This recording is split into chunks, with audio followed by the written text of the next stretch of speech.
Formula One threw out the crimson carpet for Ford's announcement of its return as Red Bull's engine partner in 2026. However, there is a more cynical trend in the reaction to the news. Some have criticized the Ford contract as a glorified sponsorship disguised as an engine supplier, with no actual investment or technological input, and hence not a genuine manufacturer initiative. As others have pointed out, this is quite similar to how General Motors' support of a potential Andretti Cadillac squad has been perceived, and has been used as a justification to reject such a bid. Is it a sign of where the true issue is? In this video, we'll take a look at why Ford's F1 plan might be a big problem for Andretti and General Motors. Glorified sponsorship disguised as engine supply, no real investment or technological input, and thus not a genuine Formula One manufacturer endeavor. That was the most cynical reading of Andretti and General Motors' Cadillac-branded offer for a new F1 squad. It's also how some interpret Ford's recently announced comeback to F1 with Red Bull. It's obvious that this announcement has sparked ideas along the lines of, if Ford can enter piggybacking onto someone else, why is Andretti's GM contract not good enough? Andretti is opposed by the majority of present F1 teams, and F1's commercial rights holder is eager to safeguard the existing organizations, despite the fact that Andretti did what was requested by going out and finding a manufacturer to partner with. One idea is that it's all a ruse, with GM simply approving the use of one of its brand's names, so that Andretti can claim it'll run as a works team, with manufacturer backing and get on the grid, while General Motors benefits from having an F1 team with minimum influence. This is exacerbated by the perception that Andretti utilizing a client Renault engine and labeling it a Cadillac undermines the commitment of the real engine suppliers. In other words, F1 stakeholders are skeptical that it would be a General Motors works team, and if it isn't, it shouldn't be approved. Without getting into a point-scoring game, the Ford contract appears to be perceived differently by F1. Investing in and contributing to another manufacturer's engine program offers a tangible commitment than simply purchasing a sticker or putting your name on a list. So while it is not a direct Ford project, it will contribute to the Red Bull powertrain's engine. And there appears to be a genuine belief that Ford will be fully involved with the battery and energy recovery systems. That's exactly how Ford is pitching it. We don't go racing just for the sake of marketing someplace. Ford Performance Director Mark Rushbrook stated when asked how vital it was to have meaningful technical involvement rather than being a glorified sponsor. But we should take that with a grain of salt. It's the same as the counter-argument made by Andretti and General Motors, who have stated that they would assist with car development and would own intellectual property in the engine taken from Renault.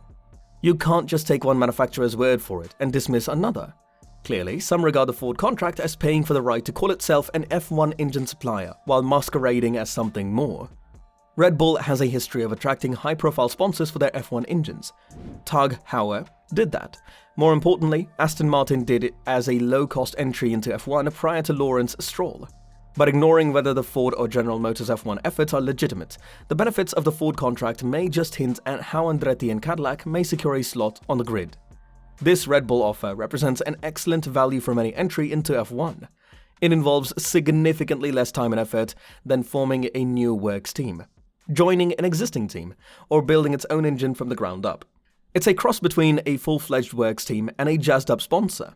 Ford found a happy medium since Red Bull, as an independent organization, provided a distinct offering as an engine maker. It's a win-win situation for both parties, and F1 benefits as well. Great!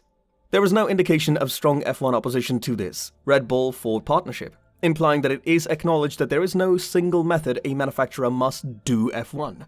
There is some leeway in what a company can do. Perhaps Andretti and GM have discovered their own middle ground, their own wiggle room, with a different kind of possibility to enter a team under the name of a major US manufacturer. On paper, that still appears to be as robust as the day it was revealed. If F1 and the FIA are both genuinely interested in widening the grid for the appropriate team, Ford's not quite full works program should persuade Andretti that all it really needs to do is make a strong argument that Cadillac/GM sponsorship goes beyond a badging contract. This was largely already known, but it serves as a useful reminder that, in theory, a manufacturer does not need to possess a majority ownership in a team or make an arbitrarily large expenditure to be considered a viable prospect. Of course, it's possible that it will be insufficient. After all, the key difference between what Andretti, General Motors are attempting and how Ford is re-entering F1 is that Ford is financing an existing organization.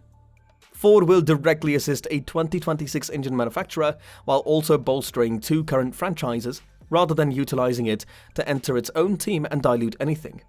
That is one of the major worries about allowing Andretti Cadillac to be an 11th team, which is why such a high standard has been imposed.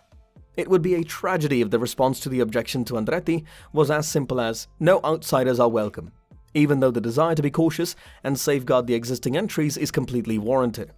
But if Andretti makes a good enough case, it's difficult to see how one manufacturer, which may only be contributing a small amount to an engine program, can have the red carpet brought out, while another, which may be supporting an entire team, can have the rug yanked out from under it.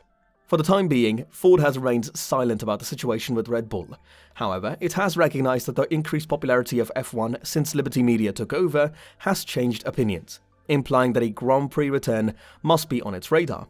Ford was last involved in Formula 1 with the Jaguar team from 2000 to 2004, badged Cosworth engines until 2004, and has subsequently concentrated its efforts in other racing categories such as the World Rally Championship and sports cars.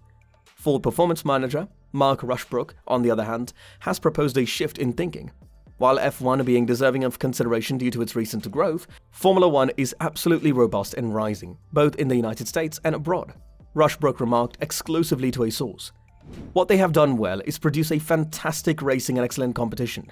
It's still the pinnacle, but with shows like Drive to Survive, they've been able to reach new audiences. As a corporation, we race for innovation, technology transfer, and learning opportunities. But we also race for marketing purposes. It has certainly shifted, and it demands careful analysis. When asked explicitly about a prospective 2026 entry, Rushbrook stated, "We don't comment on conjecture, but it's the same with all these series that are out there. It's our obligation to study and understand them, and then to decide whether or not they make sense."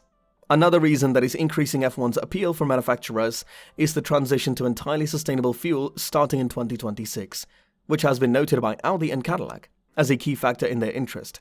Rushbrook saw value in categories that were not racing to go entirely electric. "We're absolutely interested in sustainable fuel, but we're already doing that in our other series," he said. "The WRC has had it since last year, and it's been an important part of our journey and learning. Some places are transitioning to completely electric vehicles faster than others, while others will remain ICE for longer. But we want to be sustainable in what we do as a company, not simply making electric cars, but also being more sustainable with ICE. We encourage all series, whether we participate or not, that promote the use of more environmentally friendly fuel." Another factor that could pique Ford's interest in F1 is if General Motors, through its Cadillac brand, receives approval to join the Grand Prix grid with the Andretti squad. Having one of its biggest market competitors racing in F1 would undoubtedly provide some impetus for Ford to take on the challenge. Rushbrook believed that anything GM did would not strictly influence Ford's objectives. When asked if GM's involvement would affect Ford, he replied, "Not necessarily. We will be excited to see how that develops and whether they are successful in becoming an 11th team." And with that being said, it's time to end our video. Subscribe to the channel for more amazing videos like this. We'll see you with another interesting video.